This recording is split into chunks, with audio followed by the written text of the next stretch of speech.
মঙ্গলবার রাতে ঐতিহাসিক বিজয়ের পর স্ত্রীকে সঙ্গে নিয়ে মঞ্চে ওঠেন তিনি, দেন বিজয়ী ভাষণ। এরপর থেকেই বেশ আলোচনায় তরুণ শিল্পী থেকে শহরের ফার্স্ট লেডি হয়ে ওঠা রামা দুয়াজির নাম।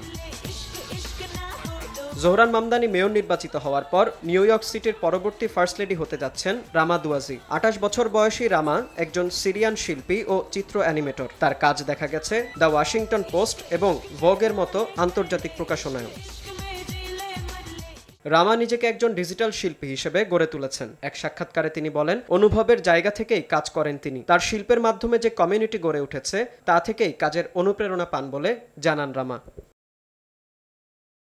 সিরীয় বংশোদ্ভূত রামা জন্মেছিলেন যুক্তরাষ্ট্রের টেক্সাস অঙ্গরাজ্যে। ৯ বছর বয়সে তিনি চলে যান দুবাইয়ে। পরে ভার্জিনিয়া কমনওয়েলথ ইউনিভার্সিটি থেকে কমিউনিকেশনস আর্টসে স্নাতক সম্পন্ন করেন ২০১৯ সালে। এরপর ২০২১-এ তিনি নিউ ইয়র্কে পাড়ি জমান, আর সে বছরেই পরিচয় হয় জোহরান মামদানির সঙ্গে।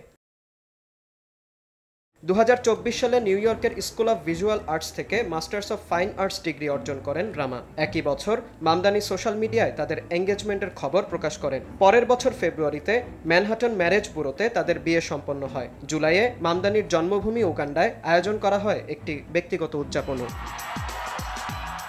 নির্বাচনী প্রচারণার সময় জুড়ে রামা দুয়াজি ছিলেন স্বামীর নীরব সমর্থক। বিজয় ভাষণে স্ত্রীকে তাই হায়াতি বা আমার জীবন বলে সম্বোধন করেন মামদানি। বাকি সময়গুলোতে এভাবেই স্ত্রীকে পাশে চান বলে জানান তিনি। এদিকে সম্প্রতি সোশ্যাল মিডিয়ায় ব্যাপক জনপ্রিয়তা পেয়েছে রামার কাজগুলো। তার ফ্যাশন ও শিল্পে আকৃষ্ট হয়ে তাকে আধুনিক যুগের প্রিন্সেস ডায়ানা হিসেবেও সম্বোধন করছেন অনেকে। বিনিয়ামিন, RTV।